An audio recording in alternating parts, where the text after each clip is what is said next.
Hey everybody. One of the questions I get asked all the time is how I go about making my quilting in the hoop.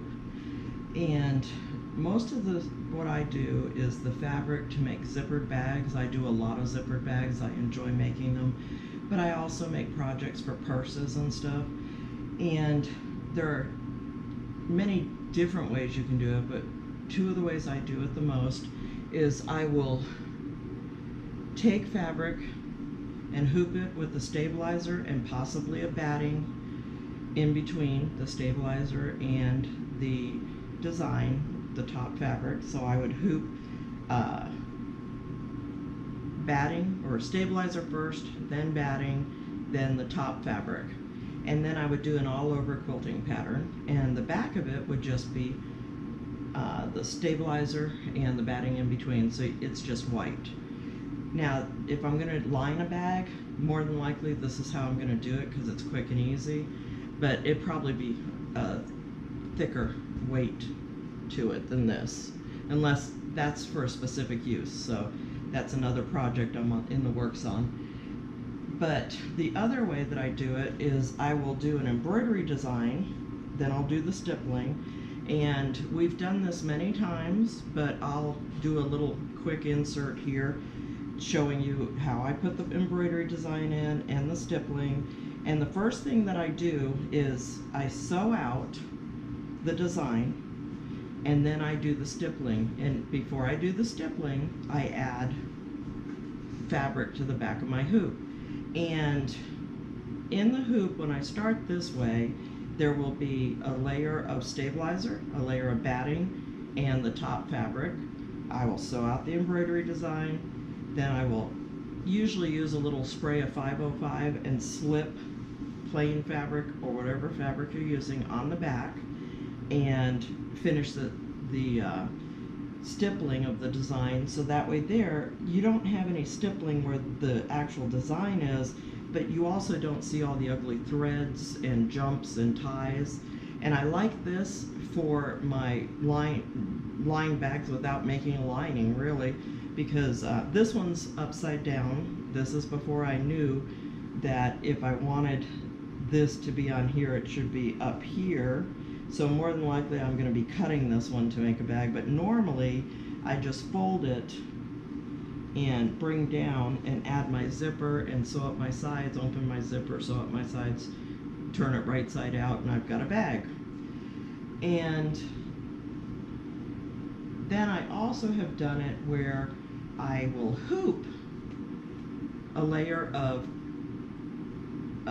material face down, a layer of batting, no interfacing. You could use it if you want it stiffer than this.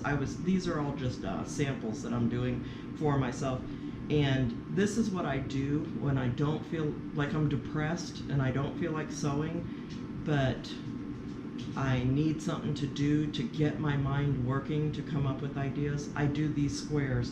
I do them in all sizes, and I just practice, and I do different things. I do the resizing. I do a lot of this when I am really in a bad, way. Many times it's because I'm at a point where I don't know what to sew, and I've got overload, so much that I want to do, but I can't get myself to do it. Or, you get depressed and you sit at the computer all friggin' day and don't do anything. So force myself to come over here and just make this stuff, and it just reboots the energy and gets me started. One thing that I will tell you, when you're doing the all over designs like this where you're hooping the bottom layer and then the batting and top layer, I always move my thread one.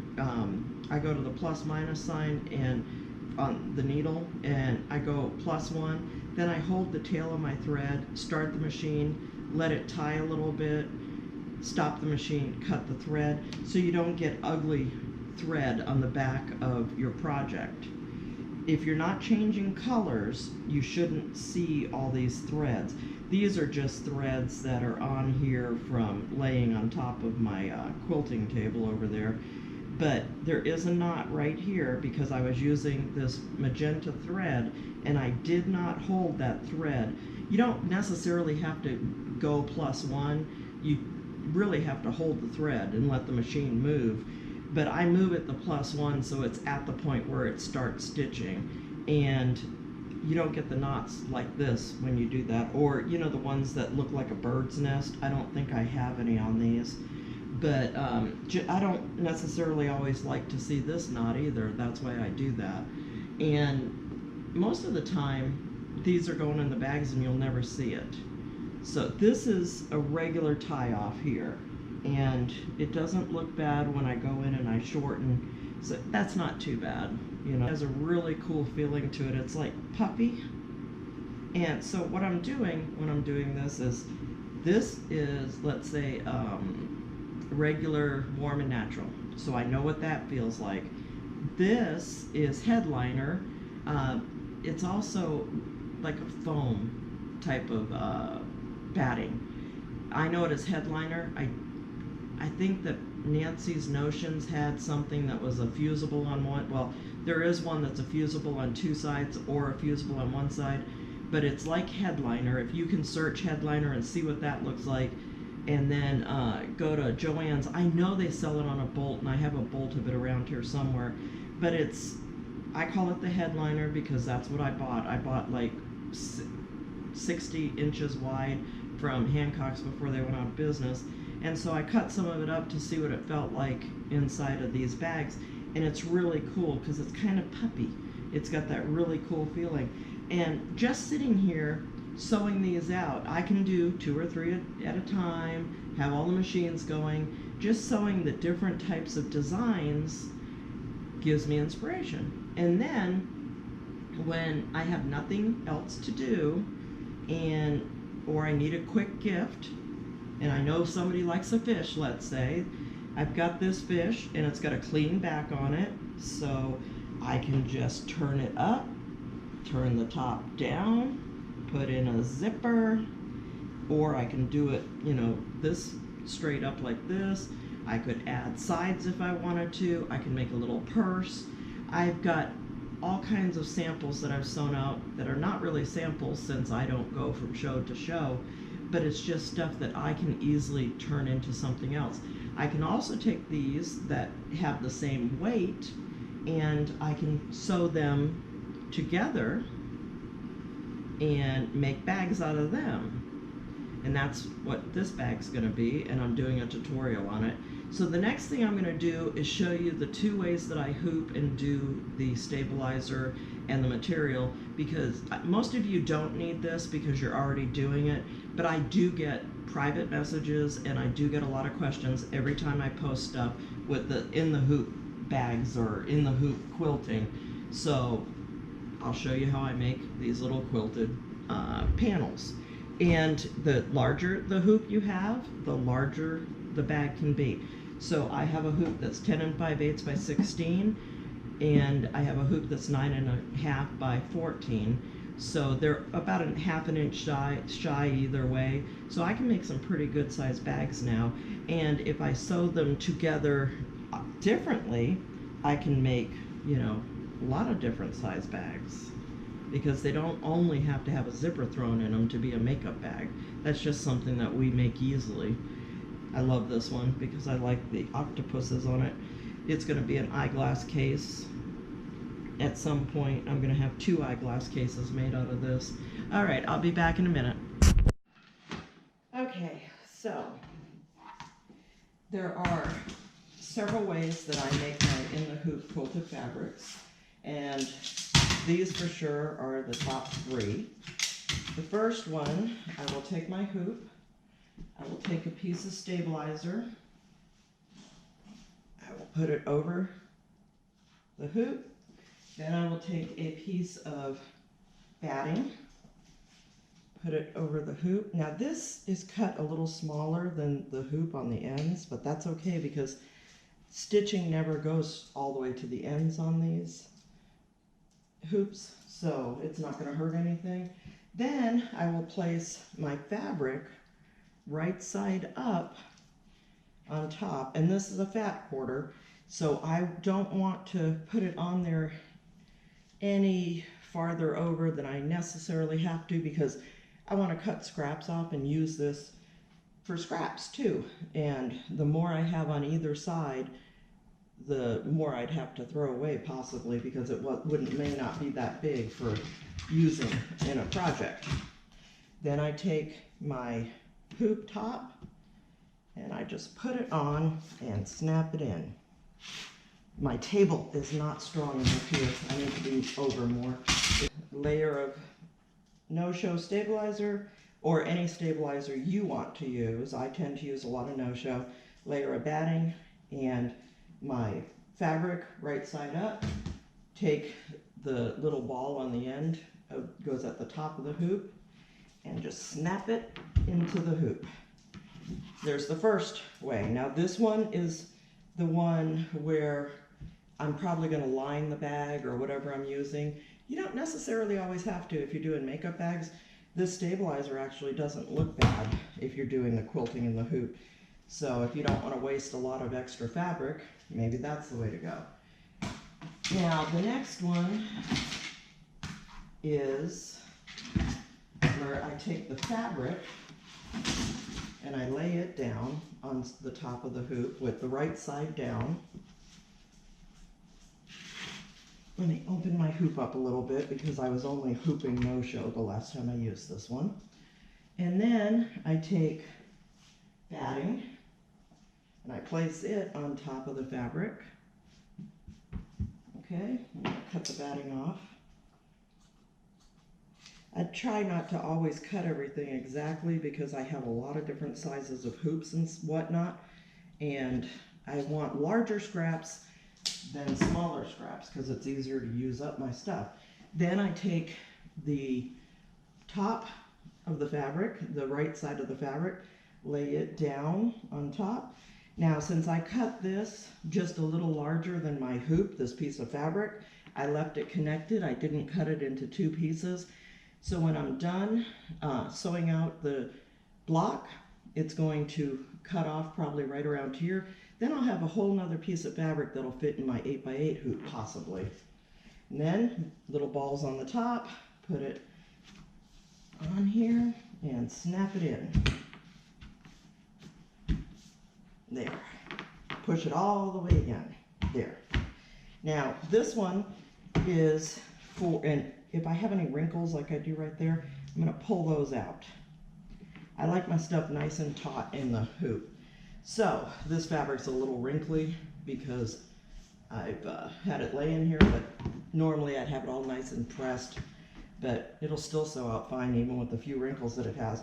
So this is the quilted in the hoop finished on the back with I could use it in bags and not worry whatsoever about finishing the back of the fabric. For the project of the finished in the hoop squares, maybe for pot holders, quick, easy.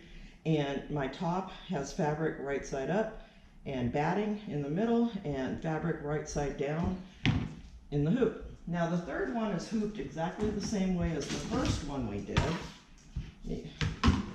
This hoop is way too tight. I will tighten them up a little bit when I put them away, and so they stay together, and they're not too tight because you don't want to have a lot of pressure on your hoops, but I like them to stay together in my stacks and in my piles.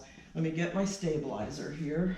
So on this one, it's the same as the first one, where you put down your stabilizer, then you put down your batting. And don't worry, I don't always waste batting. See, I don't put it all the way to the edge up there necessarily because it's going to have an extra piece down here. When I'm done quilting this, more than likely it's about 1/2 inch to 1 inch will be not sewn at the end of the top of the hoop, because if you have a 9.5 inch hoop, more than likely it's a 9 by 9 when you're done, or maybe a 9 1/4 by 9 1/4. So I'm just cheap. I don't like wasting all that fabric. So then I will put my fabric on top. For this one, ball at the top, put it on, push it down, and then pull and get it all nice and taut in the hoop. And when I sew this out, this is for a bag that I'm going to put a design on, and I'm also going to quilt it. I'm going to use stippling or the quilted patterns. So there's no-show, then there's batting and a top layer, and before I sew out the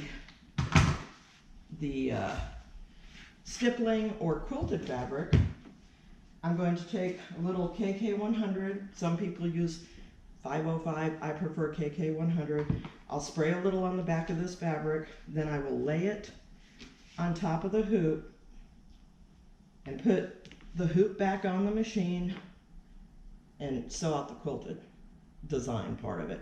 You first sew out the embroidery design so that the jump threads, all the cuts and everything do not show. And it's on the Dream Machine.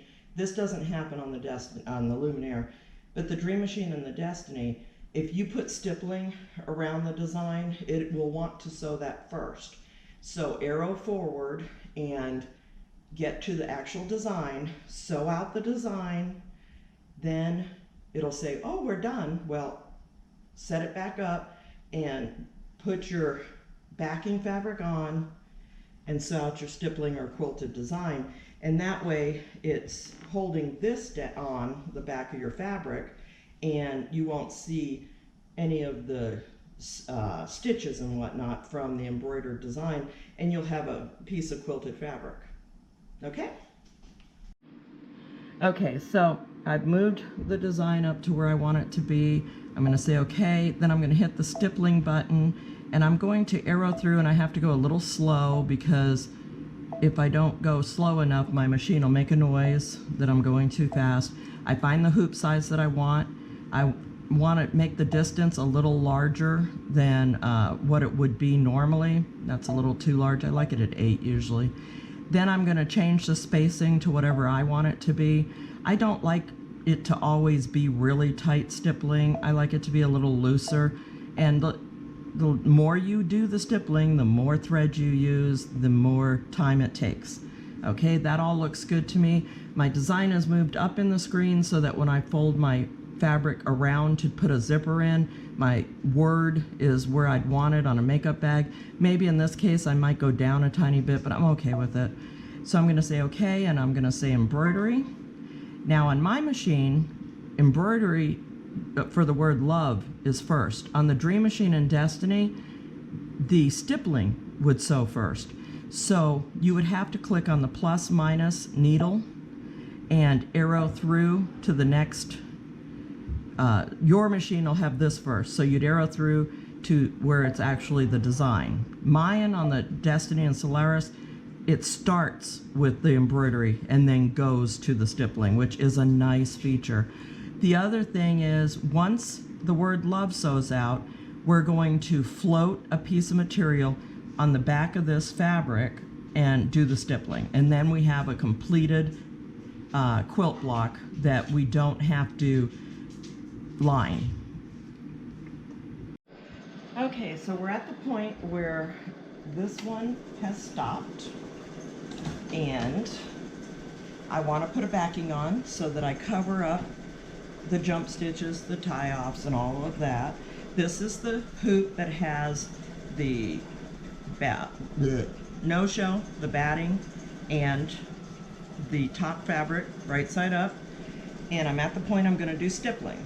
So I took it off the hoop, and I always hold on to the arm here so it doesn't move. I have sprayed my backing fabric with a little bit of 505 or KK100 is what I use. And then I'm going to figure out exactly where I want this on my hoop. Remember, it's not going to sew completely to the all edges, so I'm not going to waste a bunch of fabric by putting it over the edges by really not much at all. Then I'm just going to smooth it out, and I'm going to pop it back on the machine. Now, you also can lay it under the hoop and make sure that it falls off the back of the machine, and that I hold my arm a little bit as I push on the last part.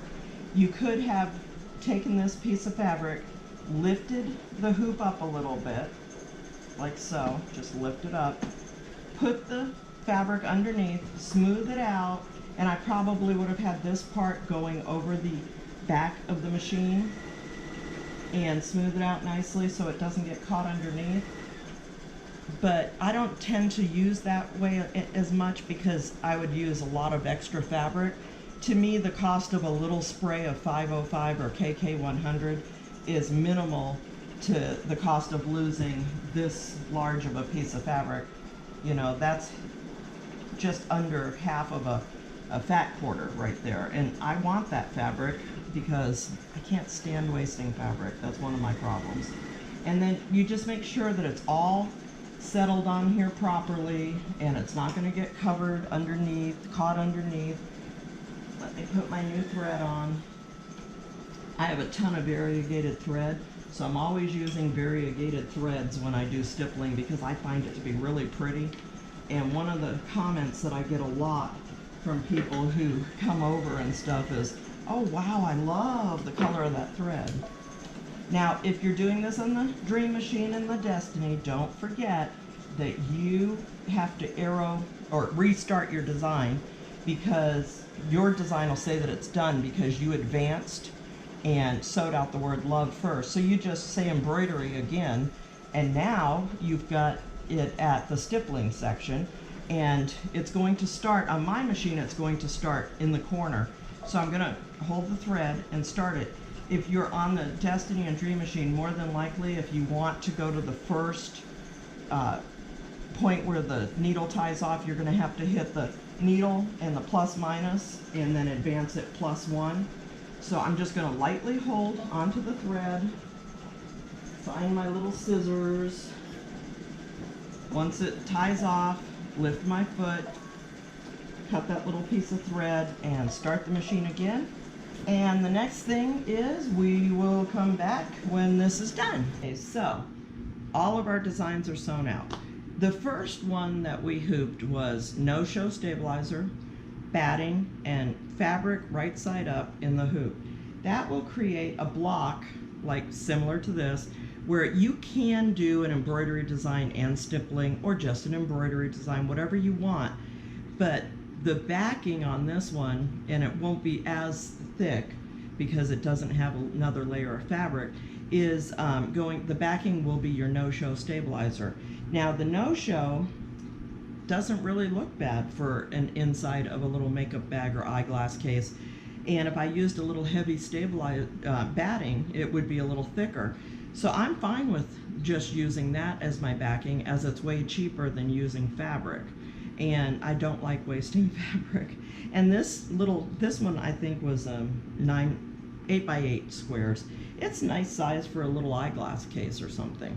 The second hooping that we did would be 2 layers of fabric with batting in between. So we hooped right side down, a layer of fabric, then a layer of batting and a layer of fabric right side up, and we did an all over quilting design. We held the start of the thread so that it didn't make an ugly tie in the back, and it's completely finished. We can just cut this out and make a bag or a quilt or a pot holder, whatever we want. You can also make these thicker by adding another layer of batting or using a different batting. This is a really thin batting, so these are rather soft. I use Warm and Natural a lot too, and I hear Joann's has a new Warm and Natural, something new to them.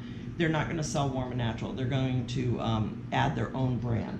Then the third hooping that we did was we hooped a layer of no-show, a layer of batting, and we put a layer of fabric on top right side up. So we had our no-show, our batting, and our fabric on top. You could bypass the no-show if you wanted to.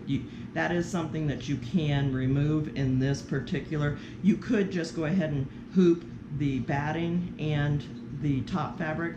The no-show is not necessarily needed, but I like a little tiny extra bit of weight, and it's not that expensive.